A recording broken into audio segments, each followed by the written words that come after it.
नमस्कार दोस्तों, मैं मनीष शाही थर्ड आई एस्ट्रो रिसर्च सेंटर की सीरीज़ में आपका फिर से वेलकम करता हूं। आज हम बात करने जा रहे हैं एक ऐसे योग के बारे में जिसके बारे में हमेशा हर लोग पूछते रहते हैं और ज़्यादातर लोगों की बहुत सारी क्वेरीज रहती है कि हमारी ज़िंदगी में कोई काम ही नहीं हो पा रहा। बहुत बार ऐसा होता है, वो बहुत सारी चीज़ों को लेकर रहते हैं कि उनका कारोबार भी नहीं चल रहा, डोमेस्टिक इन्वायरमेंट भी ठीक नहीं है और उनके आम रिश्तों में भी प्रॉब्लम आ रही है। तो क्या ऐसा रीज़न होता है जब हमारी किस्मत में ही रुकावटें आनी शुरू हो जाती हैं? कौन से प्लैनेट्स और कौन से घरों का रोल होता है जिसको लेकर हम लोग बहुत ज़्यादा वरीड हो जाते हैं कि उन प्लैनेट्स के ख़राब होने के कारण भी हमें रिजल्ट्स नहीं आ रहे? तो यहाँ पर इस योग को जनरल वे में या एक एस्ट्रोलॉजिकल वे में भाग्य बाधा योग कहा जाता है। भाग्य बाधा योग का मतलब होता है कि भाग्य वाले घर में रुकावटें आनी। जो लोग ज्योतिष शास्त्र में कुछ काम कर रहे हैं या जो पढ़ रहे हैं उनको ये पता होगा कि हमारे भाग्य वाला जो घर होता है वो 9th हाउस होता है। हमें किस प्रकार 9th हाउस को लिंक करना है अपनी प्रिडिक्टिव पार्ट के साथ, वो मैं अभी आपको बताने जा रहा हूँ। तो आप लोग कोशिश करें, ये जो छोटे छोटे योग हम लोग पढ़ते रहते हैं आप इसे लिंक करते रहें, जो कि आपके प्रिडिक्टिव पार्ट में बहुत काम आएगा। और ये योग जो हम पढ़ने जा रहे हैं इसको अगर आप प्रिडिक्टिव पार्ट में यूज़ करेंगे तो ये स्वाभाविक है कि सामने वाले की लाइफ में ये सारी प्रॉब्लम्स आ रही होंगी। तो यहाँ पर मैं आपको एक चीज़ बताता हूँ। मान लीजिए ये हमारा एक होरोस्कोप है।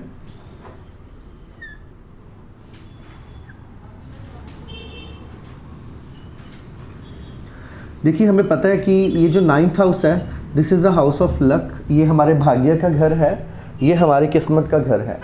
तो भावत भावम के अकॉर्डिंग एस्ट्रोलॉजी के जो स्टूडेंट्स हैं उनको पता होगा कि जो घर जैसा फल देता है उससे उतनी ही गिनती का घर सेम वैसा ही फल देता है।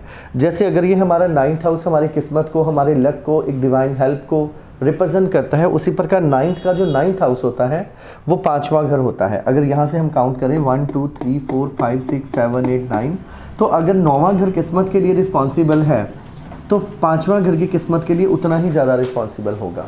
और अगर 5वें का 9वां घर माना जाए, यहाँ से 1 2 3 4 5 6 7 8 9, तो ये भी घर हमारा लक का घर होता है, क्योंकि जो घर हमें जैसा फल देता है उससे उतनी ही गिनती का घर हमें सेम फल देता है। अगर हम जिस प्रकार हम 9वें घर की बात कर रहे हैं, अगर ये हमारे भाग्य के लिए जिम्मेदार है तो 9वें का 9वां घर 5वां घर ही हमारे भाग्य के लिए जिम्मेदार है और 5वें का 9वां घर लगन भी हमारे भाग्य के लिए जिम्मेदार है, क्योंकि यही वो 3 घर हैं जिन 3 घरों से हमारी किस्मत चलती है। 9वां घर हमारे फादर एज प्रोवाइडर का घर होता है, हमारे पिताजी की तरफ से हमें क्या क्या ज़िंदगी में प्रोवाइड होता है। 10वां घर हमारे जनरल पिताजी के सुख का घर होता है। Father as teacher and father as provider वो हमारा 9th हाउस होता है।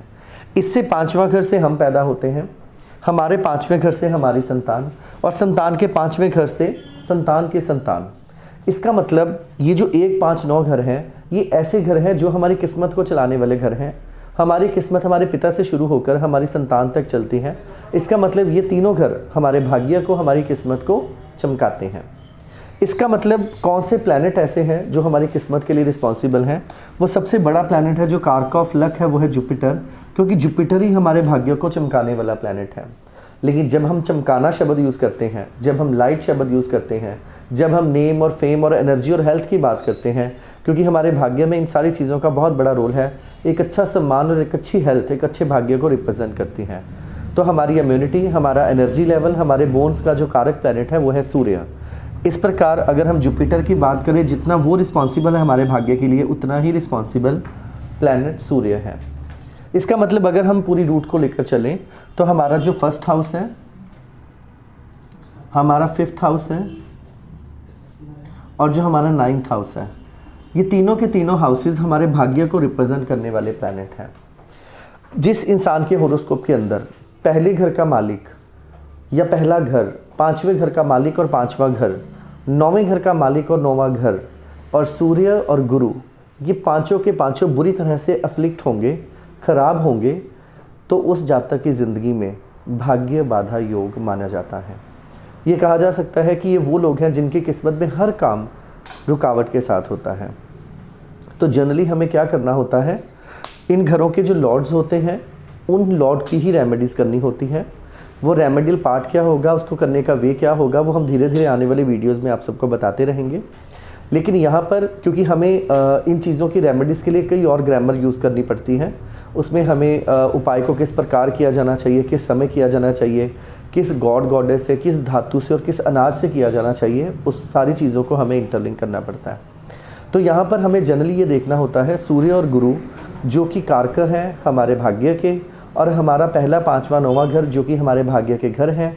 जिन होरोस्कोप में इनमें से मैक्सिमम प्लैनेट्स अफ्लिक्ट होंगे उसमें भाग्य बाधा योग माना जाता है।